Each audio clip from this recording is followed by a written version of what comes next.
Assalamualaikum warahmatullahi wabarakatuh. Selamat siang semuanya teman-teman. Selamat datang kembali di channel kesayangan kita, Ilo Ekstrim.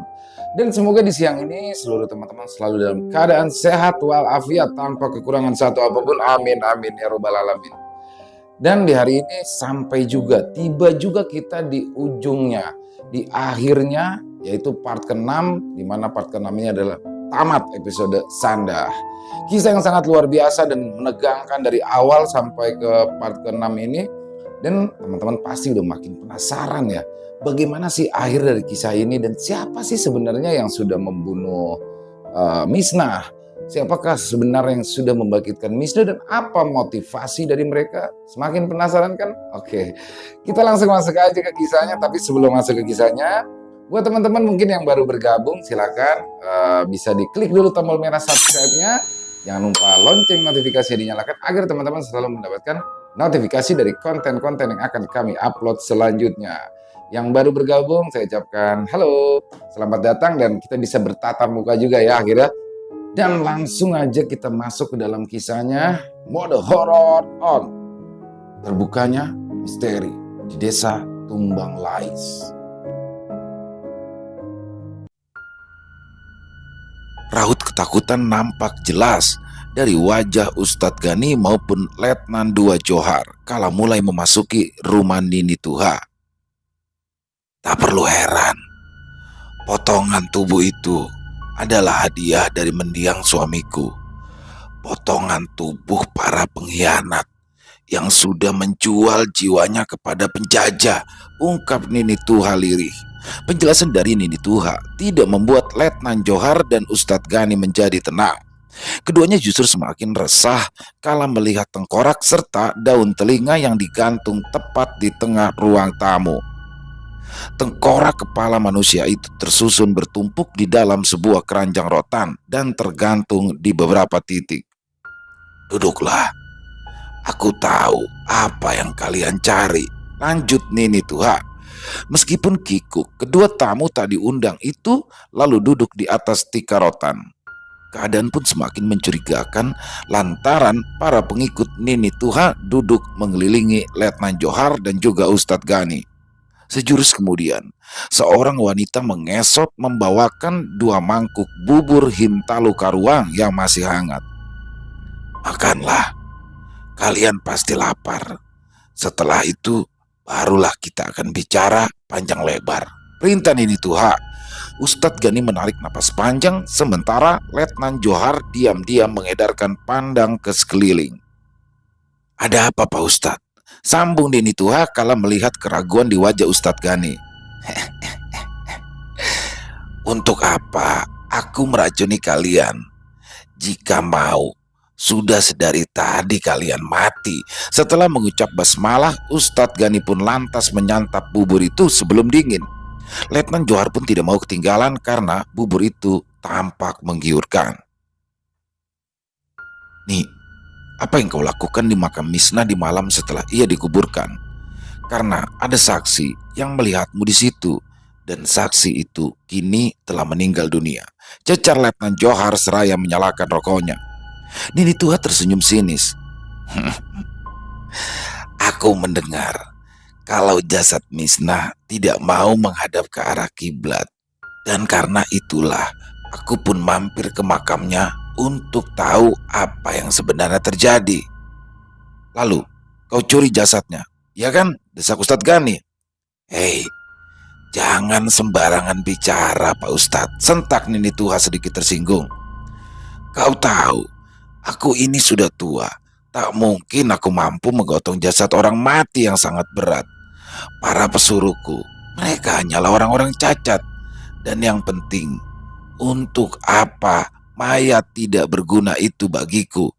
Ustadz Gani tertunduk, nyalinya menciut. Nih, siapa yang pian lihat?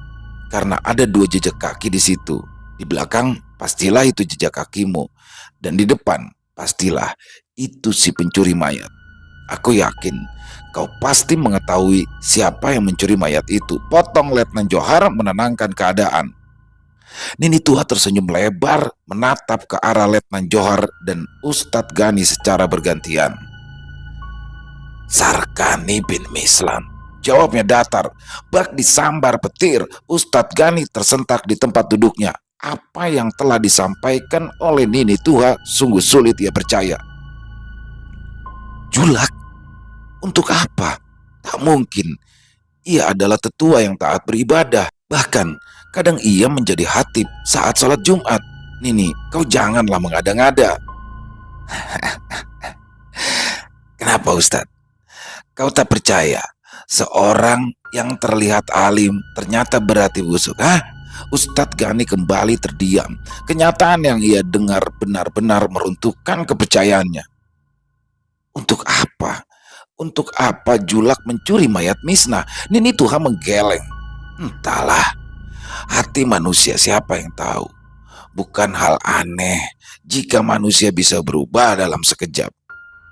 Baiklah nih, perkara Julak Sarkani biarlah menjadi urusanku.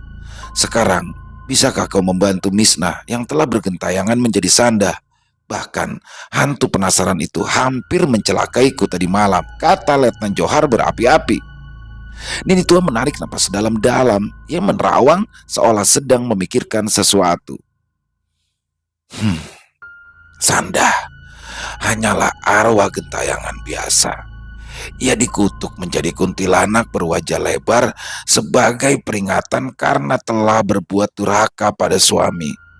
Dan ia akan kembali lagi kepada Sang Pencipta setelah 40 malam bergentayangan. Kutukan? Bukankah Jaya yang kawin lagi lalu menduakan cinta dengan gadis muda? Kenapa Misna yang dikutuk? Bantah Johar tak setuju. Dosa tetaplah dosa. Apapun alasannya, membuat perjanjian dengan iblis pasti ada harganya. Tidak peduli alasanmu benar atau salah, sekali kau menyekutukan Tuhan, maka dosamu takkan terampuni. Lalu, kenapa Nini berikan minyak perunduk itu bila memang kau tahu jika itu perbuatan terlarang? Sewaktu Haja Diana datang kemari, ia menangis terseduh-seduh. Tak kuasa aku melihat air matanya. Belum pernah aku melihat ada seorang mertua yang sangat menyayangi menantunya begitu rupa. Haja Diana? Potong Johar tidak percaya. Nini Tuha mengangguk. Jadi yang meminta minyak perunduk itu justru Haja Diana, bukan Misna. Nini Tuha di sini lagi-lagi mengangguk. Karena rasa iba, juga sesama wanita, kubantulah dia. Meskipun aku beritahu akibatnya, Haja Diana tetap bersikeras. Katanya tidak kuat jika ia terus melihat Misna menjadi gila. Namun sungguh sial, Misna keburu mati sebelum Jaya benar-benar kembali ke pangkuannya. Malang benar nasib si Misna. Suaminya tidak kembali, justru ia bangkit menjadi sanda. Sebenarnya kau ini siapa nih? Mulutmu selalu berbicara manis tentang Tuhan, tapi engkau menjerumuskan manusia kepada syirik. Nini Tua pun tersenyum. Duhai Johar, aku ini hanyalah perantara. Di luar sana banyak sekali manusia yang putus asa. Ada orang miskin yang tanahnya dirampas orang. Ada bawahan yang diculasi atasan, dan ada istri yang disakiti suami. Aku hanyalah membantu mereka memberikan jalan.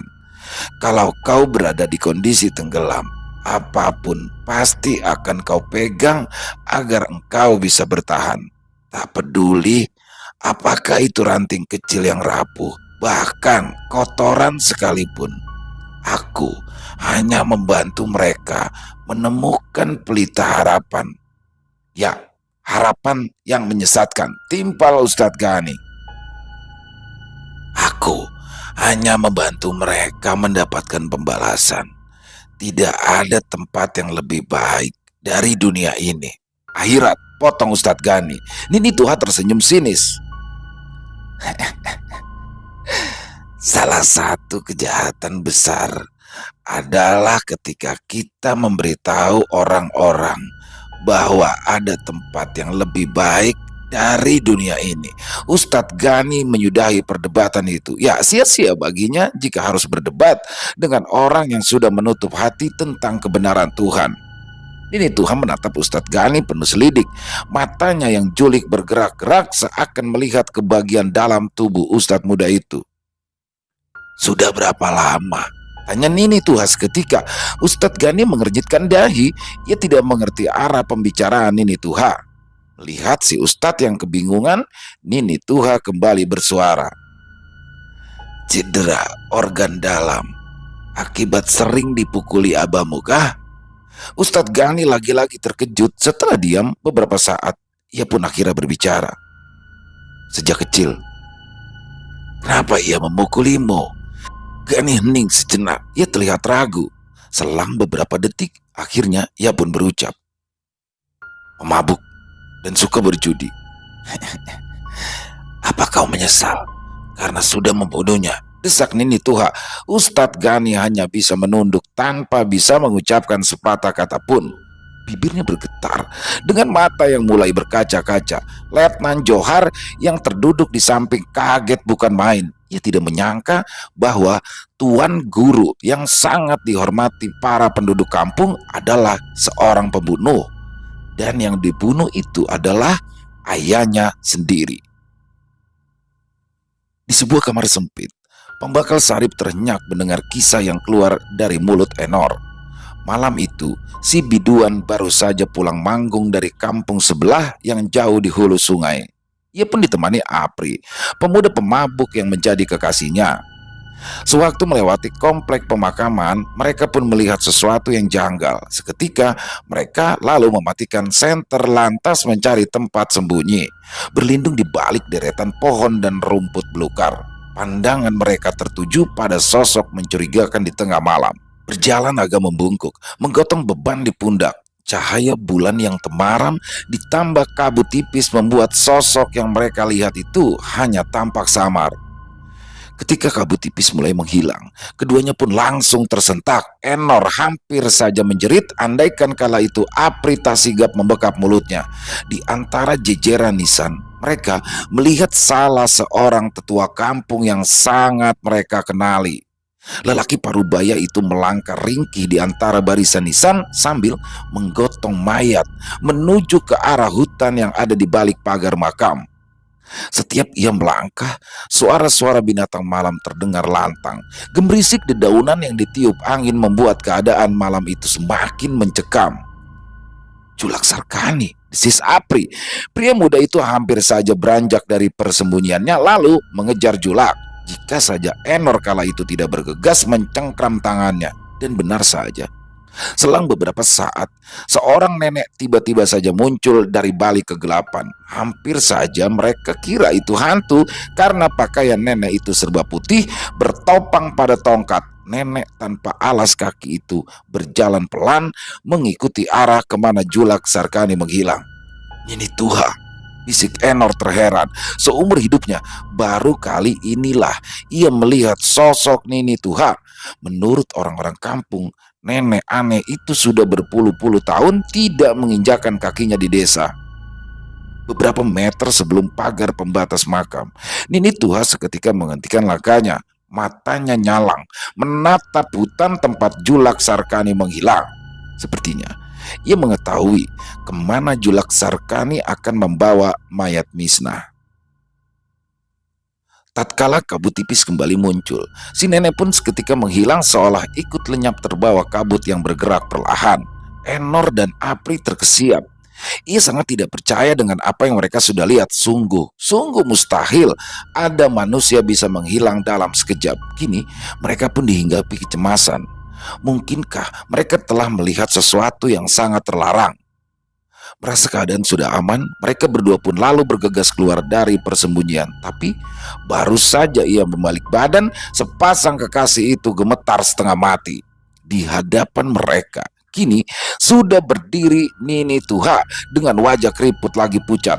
Dalam seketika hal-hal aneh mulai terjadi. Hewan-hewan malam semakin berisik sementara angin malam kian dingin menusuk tulang. Mata Nini Tuha yang juling bergerak ke sana kemari membuat Enor dan Apri langsung terdiam mematung bagai terkena hipnotis. Apri mencoba membuka suara, tapi entah kenapa mulutnya terkunci dengan rapat. Nini Tuha melotot dengan gigi bergemelutuk, jelas sekali ia diselimuti amarah. "Ulanglah, jika tidak, nyawa kalian akan terancam," ujar Nini Tuha dengan suara serak. Setelah tubuh mereka bisa bergerak lagi, Enor dan Apri pun bergegas meninggalkan tempat itu dalam keadaan ketakutan. Dan pada malam berikutnya, tersiar kabar bahwa Apri tewas mengenaskan. Di saat itulah aku sadar, hanya menunggu waktu sebelum ajal menjemputku, tutup Enor sembari merapatkan tubuh di ketiak ibunya dalam keadaan cemas. "Kurang ajar," pekik Pembakal Sari penuh amarah. "Ternyata si tua bangka itu semua dalangnya. Aku harus membuat perhitungan, karena ulahnya lah kampung ini dirundung celaka." Pambakal Sari bergegas bangkit, mengumpulkan penduduk serta orang-orang kepercayaannya. Berbekal senjata tajam, mereka pun bergerak menuju ke ladang Julak Sarkani yang ada di tengah hutan. Sedangkan Berto, ia pun langsung berlari menyusul Letnan Johar dan Ustadz Gani.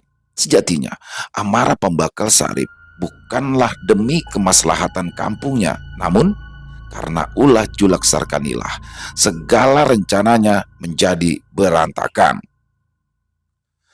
Ustadz Gani menunduk lesu, mengingat kejadian kelam sewaktu ia kecil hingga remaja. Ayahnya adalah seorang pemabuk yang gemar berjudi. Selain itu, sang ayah adalah seorang maling kelas teri yang kerap membuat onar.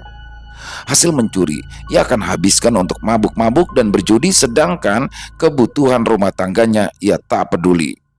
Demi menyambung hidup, sang ibu pun terpaksa berhutang ke sana kemari. Hasil jualan kue kerap diambil paksa sang ayah untuk berjudi. Bila ditolak, ia akan mengamuk bagai orang gila. Luka lebam dan babak belur adalah makanan sehari-hari sang ibu. Tak puas menggunakan tangan, ayahnya akan memukul menggunakan popor senapan angin. Tidak hanya sang ibu, Gani kecil pun kerap menjadi sasaran kebiadaban sang ayah. Rintihan dan tangis kesakitan tidak membuat keberingasan sang ayah padam. Ia justru semakin ganas mengetahui sang anak memohon ampun. Dan akibat ulah ayahnya itulah Gani menderita patah tulang rusuk dan juga organ dalamnya terluka. Para tetangga pun hanya diam, tidak berani ikut campur.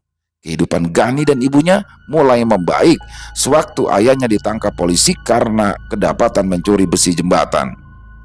Namun kedamaian itu tak berlangsung selamanya. Sewaktu Gani tumbuh remaja, sang ayah keluar dari penjara. Kala itu, Gani baru saja pulang mengaji dari musola. Sewaktu ia tiba di rumah, ia mendapati seisi ruangan telah berantakan. Meja berserakan dan piring-piring berhamburan. Dari arah dapur, ia mendengar suara tangis sang ibu. Penuh rasa khawatir, Gani pun lalu bergegas mencari ibunya. Di pojok dapur, dilihatnya si ibu sedang meringkuk kesakitan, sesengukan sembari menahan perih. Darah remaja Gani mendidih melihat wajah ibunya babak belur bersimbah darah. Bentuk wajah si ibu kini sudah tidak karuan, dahinya berdarah, bibirnya pecah. Emosi Gani pun meledak seketika, darahnya mendidih setelah tahu jika pelakunya adalah ayahnya sendiri. Gani tidak tinggal diam, ia raih sebilah pisau lantas berkeliling kampung dengan penuh amarah. Waktu itu, suasana kampung sudah sangatlah sepi. Lampu-lampu rumah penduduk pun sudah padam karena mereka semua lebih memilih tidur. Di sebuah jalan sempit, di atas jembatan kayu, Gani kala itu melihat sang ayah yang sedang berjalan sempoyongan. Sang ayah tengah dipapah oleh dua rekannya yang sesama pemabuk. Tanpa banyak bicara, Gani pun mendekat dengan pisau di tangannya. "Ada apa, Gani? Hah?" bentak sang ayah dengan mata yang menyala. "Kau ingin membunuhku? Hah? Dasar anak celaka!" Seketika dada Gani bergemuruh penuh kebencian. Rasa takutnya telah hilang berganti dengan rasa dendam yang tak bisa lagi ia tahan. Tanpa kata, pisau ia hujamkan ke perut sang ayah berkali-kali. Sang ayah tersungkur meregang nyawa, bersimbah darah di atas jembatan kayu. Dua orang teman ayahnya pun gemetar, terbirit-birit melarikan diri. Selang beberapa lama, orang-orang kampung berdatangan. Semua pun terenyak demi menyaksikan Gani yang gemetar dengan memegang sebilah pisau yang sudah dipenuhi darah. Sementara di hadapannya, sang ayah tergeletak tanpa nyawa.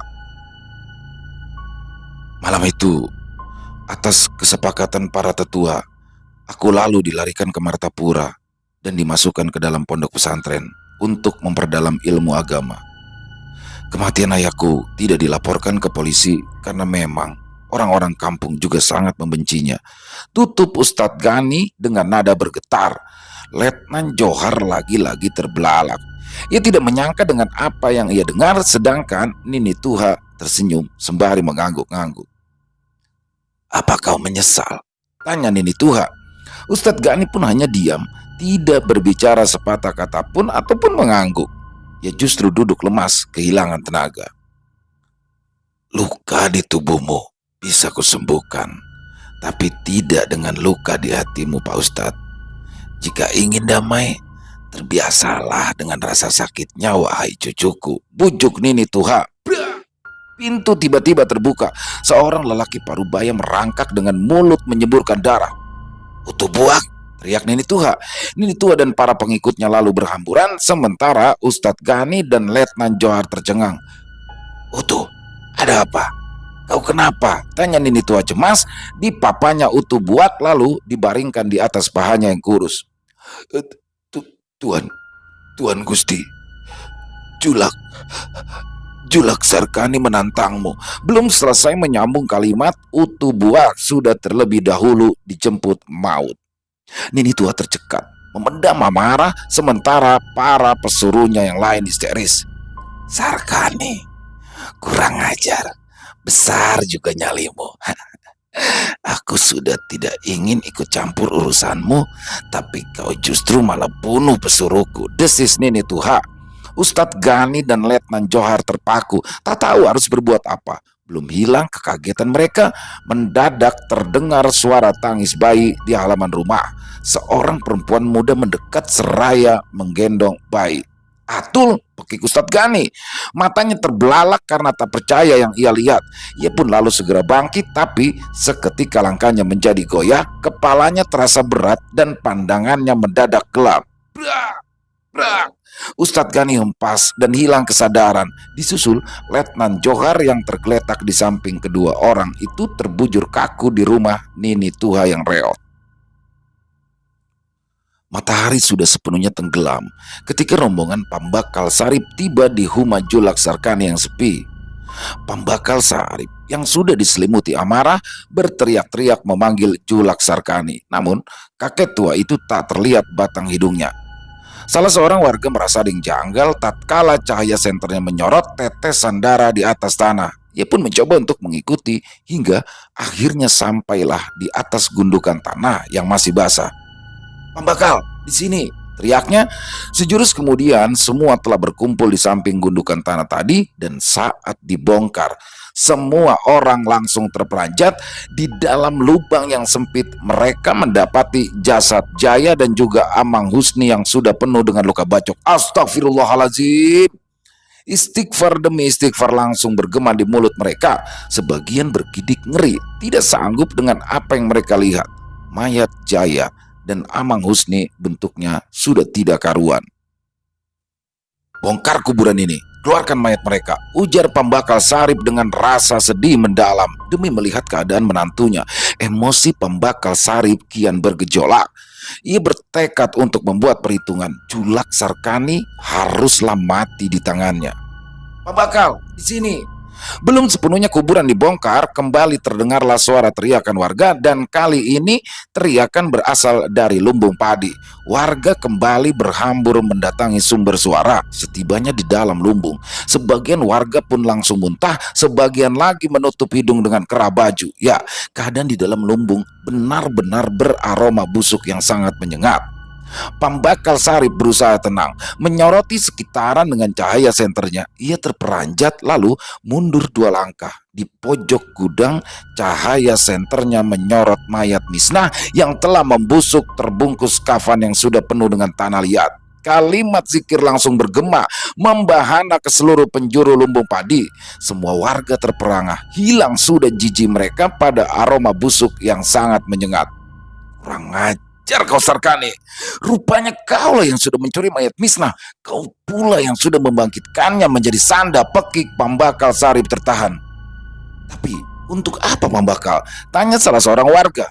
Entah, kita pindahkan dulu mayat ini, baru kita beri pelajaran kakek terkutuk itu, jawab Pambakal penuh amarah.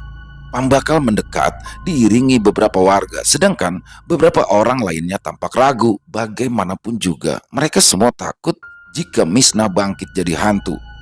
Aroma semakin busuk ketika Pambakal Sarip mendekat. Dengan cahaya senter, ia menyorot ke wajah Misnah yang telah membusuk. Ulat belatung sebesar kelingking keluar dari mulut Misnah yang menganga dan penuh lendir, membuat siapapun yang melihat akan merasa jijik. Ya, tubuh Misnah telah membiru, kaku dan keras, sedangkan kain kafannya berwarna kecoklatan.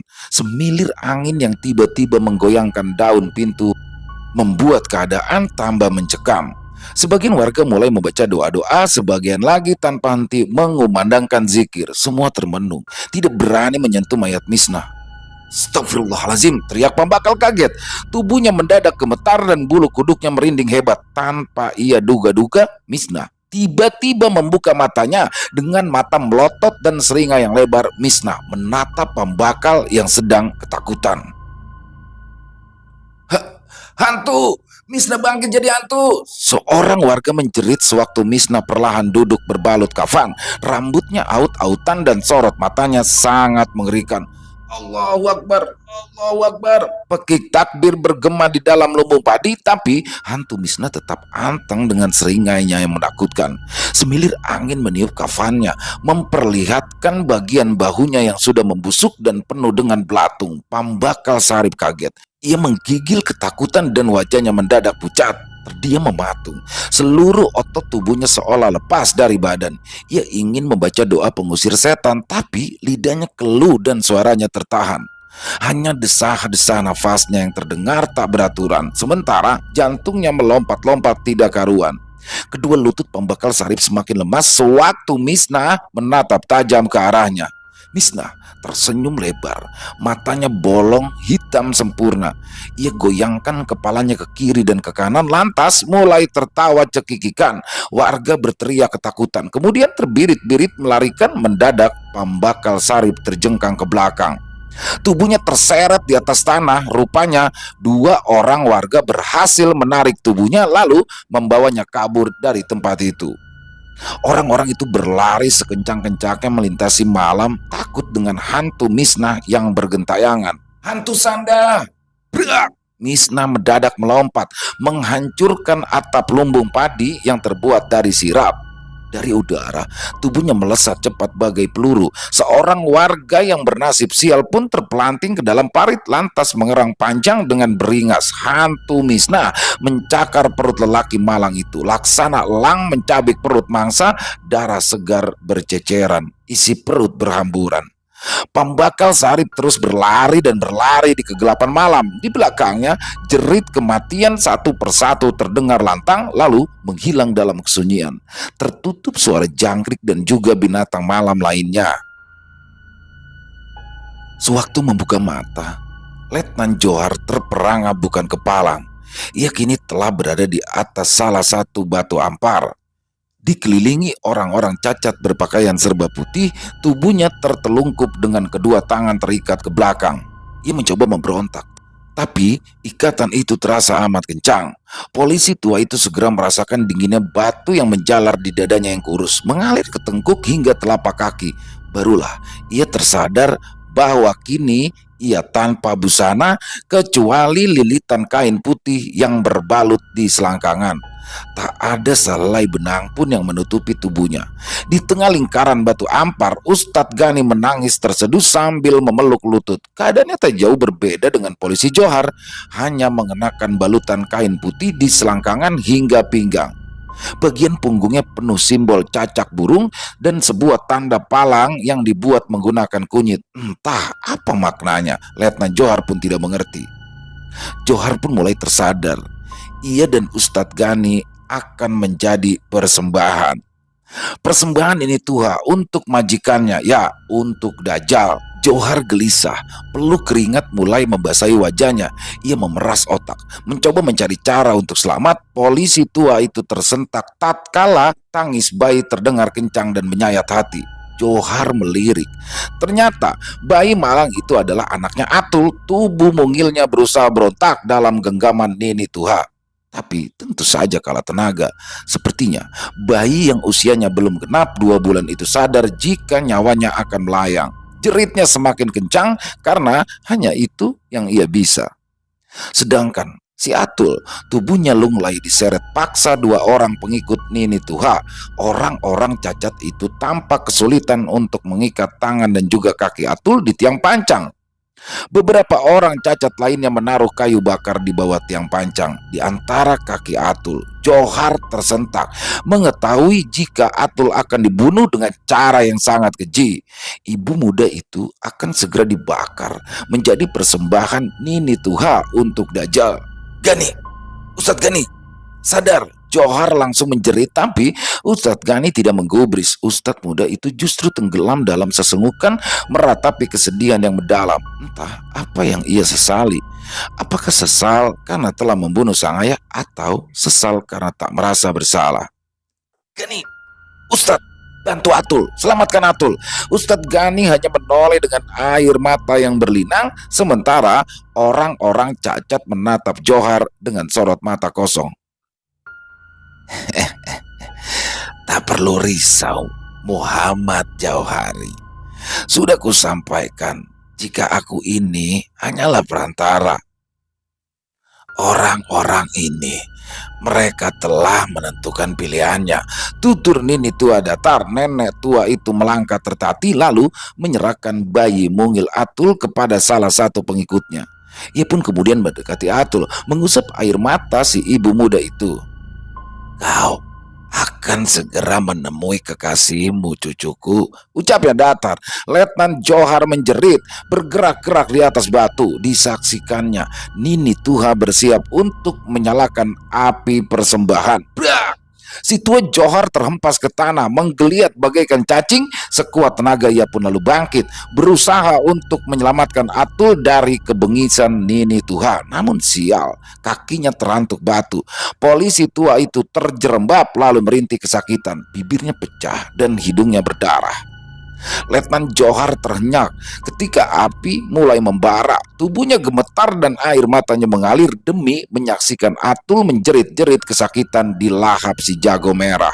Wanita muda itu merintih tatkala kulitnya melepuh, rambutnya terbakar dan dagingnya menyala merah. Seketika aroma daging terbakar menyeruak menyebar ke segala penjuru. Jerit kematian Atul melengking, pertanda nyawanya telah lepas dari badannya. Rintih kesakitannya membahana ke setiap jengkal hutan, menelusup di dahan-dahan pohon dan juga dedaunan. Tersungkur di tanah, Letnan Johar berteriak sekencang-kencangnya melihat Atul tewas mengenaskan. Gemuruh di dadanya menggelegak sejadi-jadinya, penuh rasa amarah dan dendam. Tubuhnya bergetar di atas tanah dengan air mata yang bercucuran. Kau iblis! Kau iblis Nini tua! Letnan Johar berteriak-teriak bak orang gila hingga kerongkongannya sakit dan menusuk tenggorokan. Ia menangis terseduh sementara suaranya pun semakin hilang, berganti serak seperti suara babi. Kini ia hanya bisa mencicit dengan tubuh yang semakin lunglai. Ustadz Gani tertunduk lesu, duduk pasrah di atas tanah. Ia memalingkan wajah, tak kuasa melihat apa yang terjadi.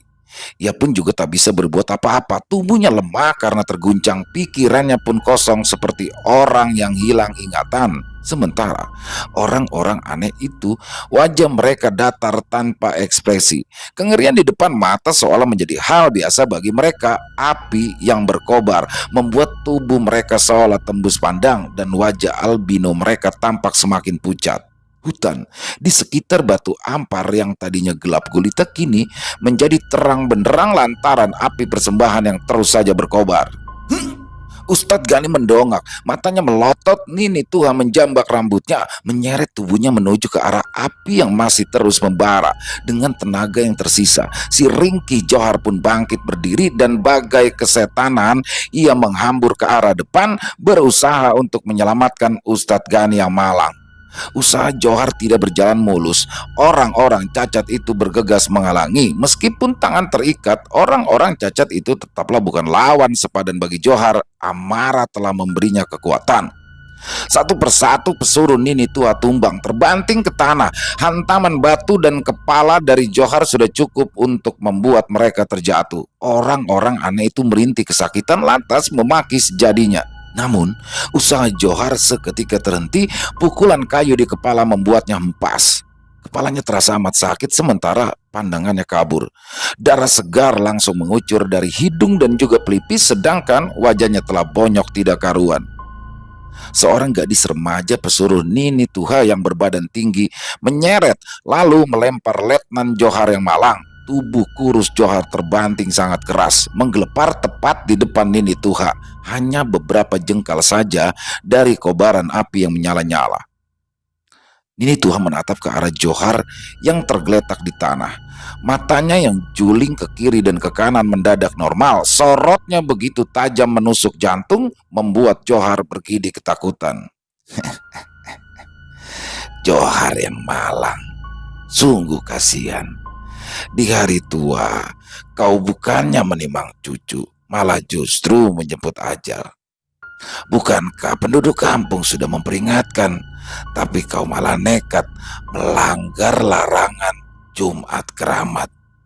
Terpaksa aku kirim kau ke neraka, ujar Nini Tua penuh amarah. Sret! Letnan Johar merinding sewaktu Nini Tua mencabut pedang dari tongkatnya yang seperti tangkai payung.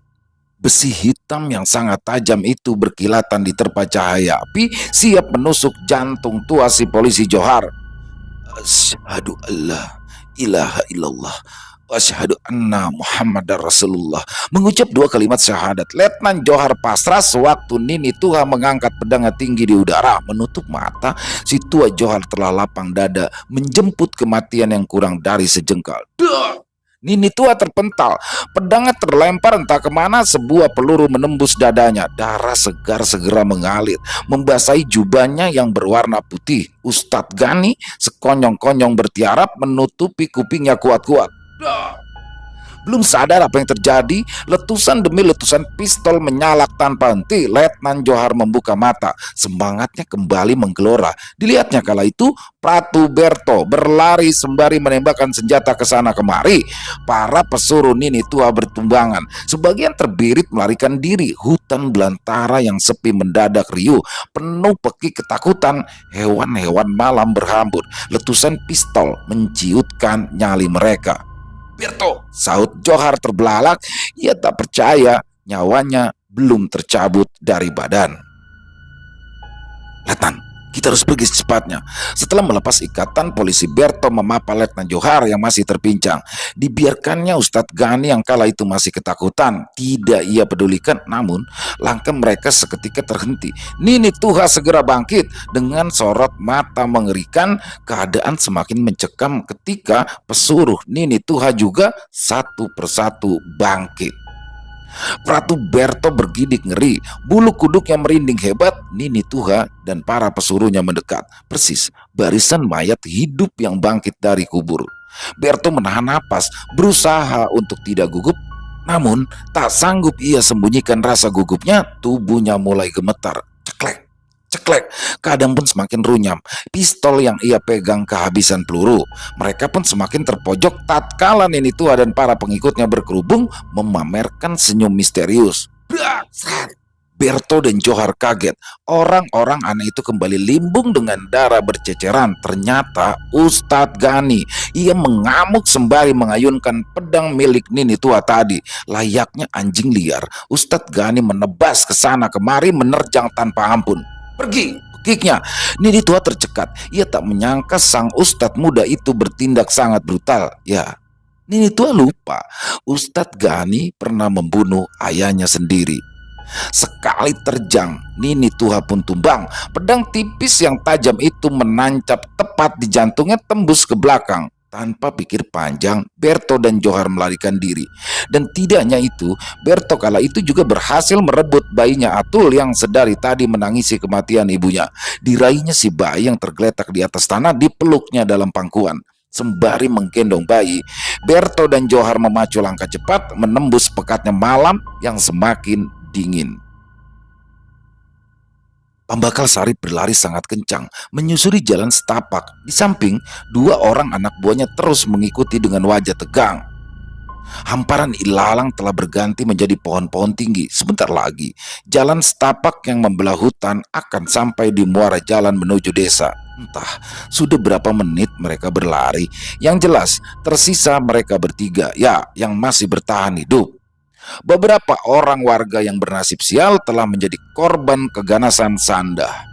Pambakal Sarip merasakan tubuhnya semakin lelah, urat-urat kakinya sudah terlalu kencang. Tidak bisa dipaksa lagi untuk berlari, nafasnya sesak dan pembuluh darahnya terasa pecah bercucur keringat. Pambakal Sarip mulai kehilangan tenaga. Pambakal Sarip menarik nafas tak beraturan. Ia duduk tersungkur di atas jalan setapak. Di antara pohon-pohon tinggi, butir-butir peluh sebesar jagung pun berjatuhan dari wajahnya yang cekung. Di samping, dua orang kepercayaan pun ikut duduk di atas rerumputan. Celaka, si Misna, hantu Sanda itu pasti akan mengejarku. Sarkani sial, racau Pambakal sembari mengatur nafas. Pambakal, sebaiknya kita lekas pergi sebelum arwah Misna sampai kemari timpal salah seorang kepercayaannya. Pambakal Sarip mengangguk. Semakin cepat mereka tiba di desa, semakin besar peluang mereka untuk selamat. Akan tetapi, baru saja mereka berdiri terdengar suara mencurigakan dari belukar yang ada di samping kanan. Suara rintih tangis, sayup-sayup bertindih dengan suara dedaunan yang tertiup angin. Pambakal Sarip menyorotkan senter ke arah suara, tapi yang terdengar selanjutnya adalah suara lain. Ya, suara langkah kaki dari arah belakang. Terdengar jelas waktu mereka menginjak daun-daun yang kering. Refleks, ketiga orang itu langsung berbalik badan. Ketiga orang itu pun langsung menarik lapas lega karena tak ada suatu apapun yang mereka lihat. Hanya ada jalan setapak yang gelap tanpa ujung mengarah ke padang ilalang, lalu hamparan padi milik Julak Sarkani. Dan saat kembali berpaling, ketiganya pun seketika memukik kaget. Allahu Akbar! Pekik takbir berkumandang tatkala Misna ternyata telah berdiri di tengah jalan, bermandikan darah dan kuku panjang menyentuh tanah. Misna menyeringai lebar. Misna pun lantas menggoyangkan kepalanya ke kiri dan ke kanan, pemandangan yang sangat mengerikan. Kepala Misna melebar senti demi senti, membuat siapapun kehilangan nyali. Ayat-ayat suci yang diucapkan Pambakal Sarip dan bawahannya pun tidak berpengaruh. Malah Misna semakin tertawa kencang, tertawa patah-patah penuh ejekan. Pambakal Sarip gemetar, bulu kuduknya merinding, namun kepala desa itu tidak kehilangan akal. Brak! Seorang bawahannya ia dorong ke depan, tepat menghantam Misna yang bergerak perlahan. Tanpa arah, Pambakal Sarip dan seorang lagi bawahannya memacu langkah 1000 menembus belukar. Mereka asal berlari menembus hutan yang lebat, sementara jerit kematian kembali melengking di belakang. Ya, orang kepercayaan Pambakal Sarip berlari sangat kencang bagaikan kijang, melompat-lompat di antara semak dan rerumputan. Pambakal Sarip yang memang kalah cepat mulai tertinggal, sementara jarak cahaya senter di depan semakin menjauh. Brak! Orang kepercayaan Pambakal Sarip itu tiba-tiba saja terpelanting menghantam tanah. Ia menjerit kesakitan, kepalanya berdarah. Tubuhnya lantas diseret paksa, lalu melayang di udara dengan posisi terbalik. Trak! Tubuh pria malang itu tercabik di udara, lalu potongan tubuhnya terlempar ke atas tanah dan rerumputan. Sembari melayang, hantu Misna membantai mangsanya tanpa ampun. Melihat kebrutalan itu, Pambakal Sarip bergidik ngeri, lalu berganti arah berlari sekenanya. Dan tanpa ia duga, Pambakal Sarip sekonyong-konyong terpental ke udara. Tulang rusuknya remuk akibat membentur batang pohon yang keras. Selama beberapa detik, ia merasakan tubuhnya berayun-ayun dengan kondisi terbalik. Tetes-tetes darah mulai mengucur di pelipisnya. Pambakal Sarip merasakan sakit di pergelangan kaki. Ia merasakan perih akibat belitan yang kencang.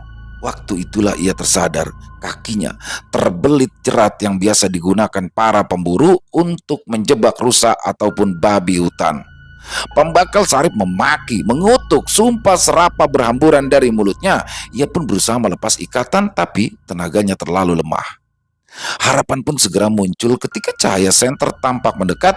Bisa jadi itu adalah jerat milik warganya yang berburu di sekitaran. Namun harapannya langsung sirna begitu mengetahui siapa si pemegang senter. Julak, tolong ulun Julak. Lepaskan ikatan ulun. Pembakal Sarip menghibah. Julak Sarkani meludah, lalu ia tersenyum sinis. Misnah, kini sudah menyatu dengan minyak perunduk. Tidak ada yang bisa menghentikannya sekarang. Arwahnya kini mampu membunuh manusia-manusia serakah sepertimu. Julak, kenapa aku? Apa salah aku? Dasar manusia busuk. Kau kira aku tak tahu? Kaulah yang membunuh Misnah. Kau suruh Atul meracuni dia agar harta Diana bisa engkau kuasai, dan agar harta itu jatuh atas nama cucumu. Dasar manusia serakah, saut Julak seraya menyorotkan senter ke wajah pembakal yang pucat. Julak, selamatkan aku Julak. Pembakal Sarip terus menghibah pengampunan, tapi Julak bergeming. Dan sekarang ada hal terakhir yang harus aku selesaikan. Terimalah upahmu, wahai Sarip yang malang. Si tua Sarkani kemudian berbalik badan, meninggalkan pembakal Sarip yang masih tergantung terbalik. Sejurus kemudian, Misnah mendadak muncul dengan penuh amarah. Pembakal Sarip terbelalak ketika Misnah tiba-tiba melompat ke arahnya. Kuku-kuku Misnah yang tajam merobek perutnya, mengoyak daging dan mengeluarkan isi perut. Jerit kematian pembakal Sarip menggema, terdengar pilu dan menyayat hati. Malam itu Misnah tertawa, mengikik, menuntaskan dendamnya. Celaka kau Gani. Dasar manusia sialan, pekik Nini Tuha penuh amarah. Brak, tendangan Nini Tuha membuat Ustadz Gani terjungkal beberapa meter. Tubuhnya berguling-guling di atas tanah yang penuh dedaunan kering. Ia mencoba bangkit, tapi seluruh sendi tubuhnya terasa remuk.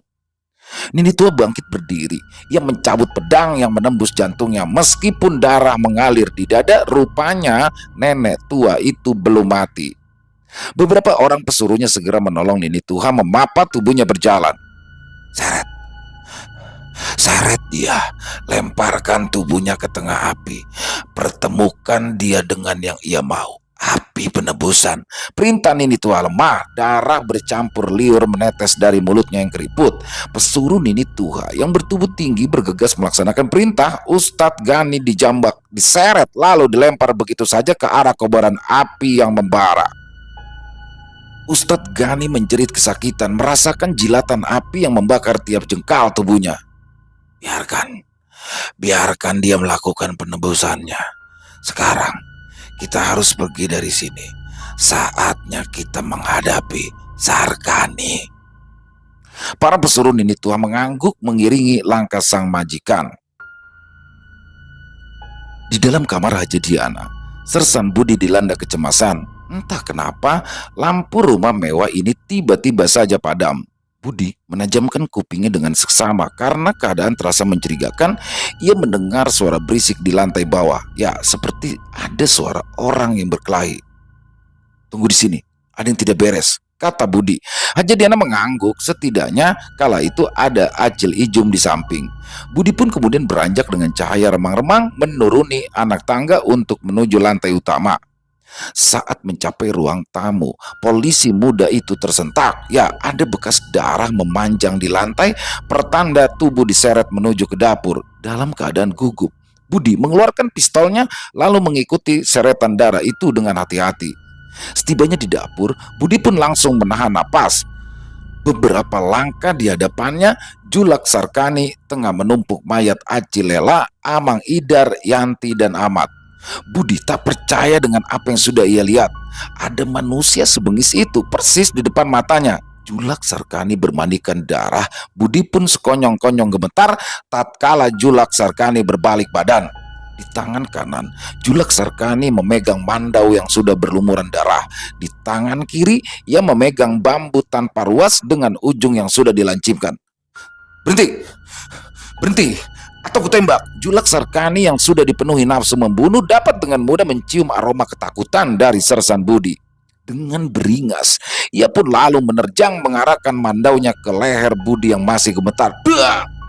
Julak Sarkani terempas, sebutir peluru mengenai bahunya sebelah kanan. Mandau dan bambu pun terlempar dari genggaman. Akan tetapi, kakek tua itu rupanya kebal peluru. Ia pun lalu kembali bangkit setelah meraih mandau dan bambunya yang tadi terlempar. Dot, dot.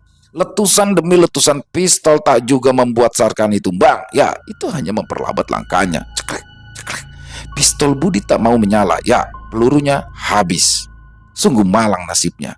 Sarkani dengan cepat melesat. Sret, sekali tebas, tenggorokan Budi langsung menganga. Darah segar mengalir tanpa henti membasahi lantai yang berwarna putih. Sersan dua Budi terkapar gugur dalam menjalankan tugas. Di ujung jalan di lantai 2, Haja Diana ternganga. Acil Ijum langsung menjerit histeris bagaikan orang gila, lalu hilang kesadaran sedetik kemudian. Sarkani pun menatap tajam ke arah Haja Diana yang masih tersandar di ujung tangga. Ia kemudian melangkah gontai meniti anak tangga, mendekati Haja Diana yang masih terguncang. Darah menetes dari mandaunya, membentuk garis titik-titik sepanjang ia melangkah. Pikiran Haja Diana kosong, tak ada sepatah kata yang mampu ia keluarkan. Kengerian yang ia saksikan membuat tubuhnya lemas tanpa tenaga. Bibirnya gemetar dan air matanya mengalir di pipi. Haja Diana pasrah sewaktu bila mandau yang dingin menempel di kulit lehernya. Sarkani, Sarkani, di mana Jaya? Di mana anakku? Haja Diana sesengukan, tak lagi ia pedulikan nyawanya sudah terancam. Jaya sudah kubunuh. Sudah kukirim ia ke alam baka untuk menyusul suamimu. Sarkani, kenapa kau bunuh anakku? Dia itu keponakanmu, anak dari mendiang adik kandungmu. Ya, karena kau telah mengambil hakku, bentak Julak Sarkani. Kau jual tanah warisan yang seharusnya menjadi milikku. Sudah kuminta baik-baik, tapi kau malah menghinaku. Tapi sudah kuganti. Sudah kuganti yang menjadi bagianmu. Kau sendiri tahu. Segala harta yang kukumpulkan adalah jeripayaku sendiri. Sarkani meludah. Kau kira aku bodoh? Hah? Hartamu bukanlah karena meminjamkan duit kepada orang miskin, tapi karena tanah warisan. Dan Misna kau jadikan topeng seolah-olah dia membawa keberuntungan. Karena ulahmu yang serakah, aku hidup dalam kemiskinan. Sudah keriput, sudah tua, masih saja aku menggarap ladang. Dengan tatapan kosong, Haja Diana angkat bicara. Kali ini ia berani membalasnya dengan nada tinggi meskipun mandau itu menempel tepat di lehernya. Kau miskin karena ulahmu sendiri. Kau pasti tahu, belajar ilmu hitam itu membuatmu pantang menjadi kaya. Sedari muda, kau terlalu suka belajar sihir kepada banyak guru. Kusangka kau telah bertobat. Rupanya kau masih saja tersesat. Gayamu, sholat, mengaji, diam-diam kau bersemedi. Julak Sarkani tersenyum sinis. Ia masih ingin bermain-main dengan nyawa Haja Diana. Keberuntungan akhirnya datang. Saat aku melihat jasad Misna tak mau menghadap ke arah kiblat, aku sadar jika sudah ada yang tidak beres dengan kematian menantumu itu. Kupikir inilah kesempatan untuk membalaskan dendam. Arwah Misna yang gentayangan bisa kumanfaatkan untuk membalas semua perbuatanmu. Namun sayang sekali, rencanaku berantakan karena Jaya dan Husni membongkar semuanya. Karena itulah mereka kuhabisi. Sarkani, polisi sudah tiba di sini. Semua perbuatanmu akan terbongkar. Meskipun kau habisi keluargaku, harta itu tidak akan pernah bisa kau nikmati. Cepat atau lambat, polisi akan menjemputku. Daripada sendirian aku membusuk di penjara, Sekalian saja, kukirim kau terlebih dahulu ke neraka, sahut Sarkani penuh kebencian. Brak! Sarkani terpental dari lantai 2, sekawanan burung hantu menghantam tubuhnya. Ia merintih menahan sakit, tapi burung-burung hantu itu kembali menerjang. Susah payah ia melawan. Burung-burung hantu itu berjatuhan terkena pukulan bambu tanpa ruas. Penuh amarah, Julak Sarkani menghantam kepala burung hantu yang berserakan satu persatu. Darah-darah segar kembali menggenang bersama pecahan kepala dan bulu-bulu burung hantu yang berukuran lebih besar daripada ayam jantan. Sarkani menghentikan kesintingannya ketika terdengar suara langkah kaki terseret. Beberapa jarak di depannya, Nini Tuha berdiri ringkih memendam kebencian. Kurang ajar kau Sarkani. Beraninya kau bunuh pesuruhku. Nini Tuha membentak, matanya menyala karena marah yang menggelegak. Julak Sarkani mengelap keringat di wajahnya. Andai utuh buak tak turut campur, tak perlu para pesuruhmu ini mati. Mungkin sebaiknya kau juga pergi ke neraka. Nini Tuha menggeram, menghunus pedangnya dari tongkat. Ia langsung melompat, tapi seketika terpental. Misnah tiba-tiba datang menyergap, melempar Nini Tuha ke sana kemari. Pedang di genggamannya terpental, bergelinding di atas lantai. Nini Tuha melotot. Ia tak menyangka hantu Misnah sekuat itu. Entah apa yang dilakukan Sarkani. Kuntilanak itu melebihi kekuatannya. Tertatih, Nini Tuha pun bangkit, tapi lagi-lagi hantu Misnah menerjang. Nini Tuha kembali terjungkal dengan luka cakar di sekujur tubuh. Tak ingin mati konyol, Nini Tuha melawan dengan segenap kekuatan, berjuang mati-matian. Akhirnya Nini Tuha berhasil mencengkram kedua lengan Misnah. Mata Nini Tuha yang juling tiba-tiba saja membulat, menatap tajam ke arah Misnah yang menjerit kesakitan. Misnah bergetar hebat tatkala Nini Tuha membacakan mantra. Tubuhnya mulai terbakar sewaktu mantra demi mantra mengalir dari mulut Nini Tuha. Tubuh Misnah terbelah dua, menyala-nyala dibakar api. Api terus membara, menghanguskan Misnah menjadi arang, lalu lenyap tanpa bekas. Kelelahan, Nini Tuha pun tersungkur di lantai. Ia merangkak lemah dengan mulut yang memuntahkan darah. Di hadapannya kini Julak Sarkani berdiri tegak dengan menggenggam bambu pusaka. Bruk! Sekali tendang, Nini Tuha tergeletak tak berdaya. Ia kejang-kejang sewaktu Julak Sarkani menusukkan bambu tepat di jantungnya. Nini Tuha kian melemah hingga akhirnya tubuhnya benar-benar kaku. Terbaring di lantai, Nini Tuha meregang nyawa bermandikan darah. Sarkani tiba-tiba melotot kala ia merasakan dingin di bagian dada. Ia terheran-heran ketika darah mulai keluar dari mulutnya.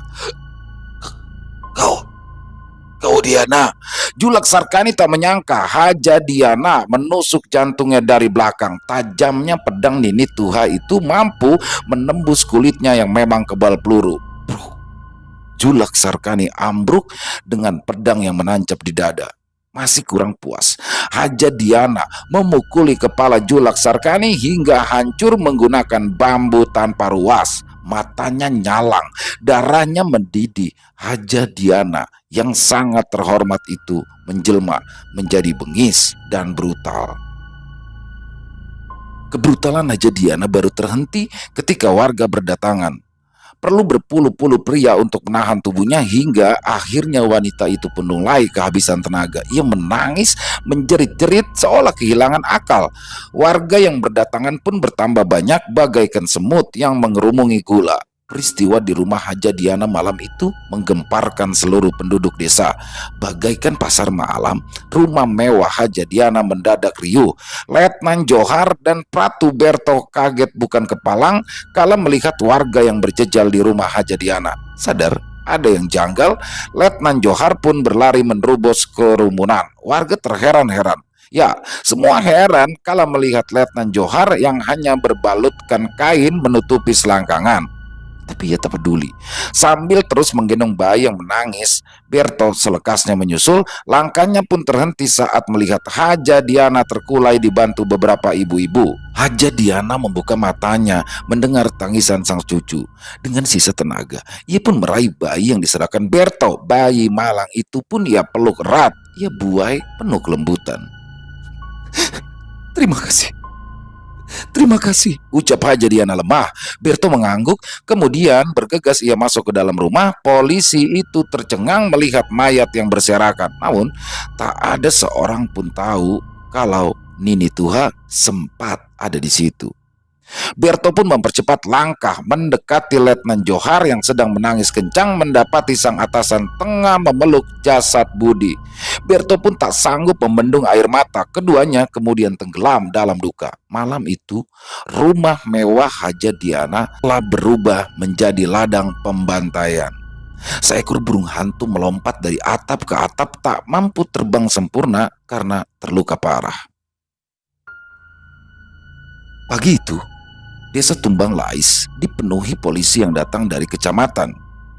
Berita pembantaian di rumah mewah Haja Diana telah menyebar hingga ibu kota provinsi.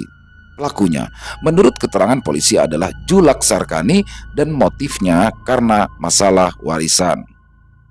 Selain tumpukan mayat, polisi pun juga menemukan beberapa bangkai burung hantu. Tak ada yang bisa menjelaskan kenapa bisa ada burung hantu di situ.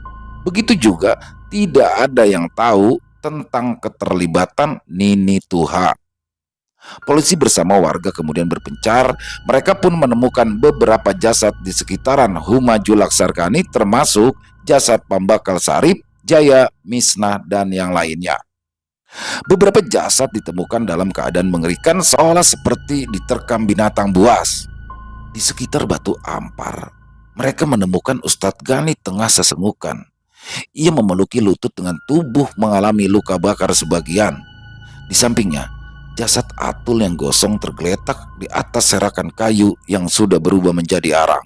Sedangkan Nini Tuha, tak seorang pun tahu keberadaannya. 2 bulan setelah pensiun, Johar pun kembali ke desa Tumbang Lais. Ia kini hanyalah warga biasa, bukan lagi seorang polisi. Menurut keterangan para warga, Haja Diana menjadi gila. Haja Diana dirawat di rumah sakit jiwa di Banjarmasin. Ya, itulah, kalau kebanyakan makan duit riba. Seperti itu akhirnya. Harta yang berlimpah lenyap sia-sia. Rumahnya malah sekarang menjadi rumah hantu. Kadang-kadang Misna muncul di sana. Demikianlah gosip Acil Warung kepada Johar. Anaknya Atul kini dirawat oleh ibunya, sedangkan keluarga Julak Sarkani telah pergi diam-diam dari kampung karena tidak tahan dimusuhi oleh warga. "Dia hendak kemana?" tanya Acil Warung. Johar pun hanya diam, lalu ia beranjak pergi. "Hati-hati, sekarang itu Jumat Keramat," lanjut si Acil Warung setengah berteriak. Selang beberapa lama, Johar akhirnya tiba di tujuan. Namun, ia terheran-heran. Rumah bubungan tinggi milik Nini Tuha kini tampak lebih bagus dari sebelumnya. Keheranan pun langsung terjawab sewaktu ia melihat Ustadz Gani tengah sibuk memperbaiki atap. "Ustadz, apa yang sedang kau lakukan di situ?" Ustadz Gani menghentikan aktivitasnya sewaktu melihat Johar. Ia pun langsung tersenyum lebar, sedikit merintih karena memang luka bakar di bagian pipi. "Seperti yang kau lihat, Letnan, aku sedang memperbaiki rumah Nini Tuha." "Aku bukanlah polisi lagi," saut Johar. "Oh iya, aku juga bukan ustadz lagi. Aku menemukan kedamaian di sini." Johar tercenung beberapa saat, lalu ia mengangguk. Ia pun lantas berbalik dan meninggalkan Gani dengan kesibukannya.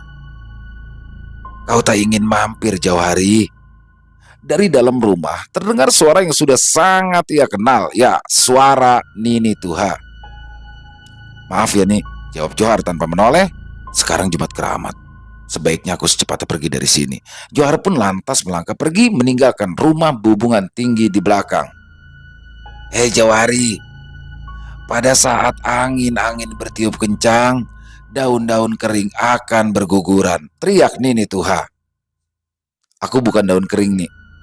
Cukuplah 2 kalimat syahadat sebagai peganganku," balas Johar seraya terus melangkah. Selesai. Wow, luar biasa. Wah, keren banget. Asli keren banget dan eh, tidak menyangka ya, ternyata adalah Pambakal Sarip lah otak untuk pembunuhan Misnah.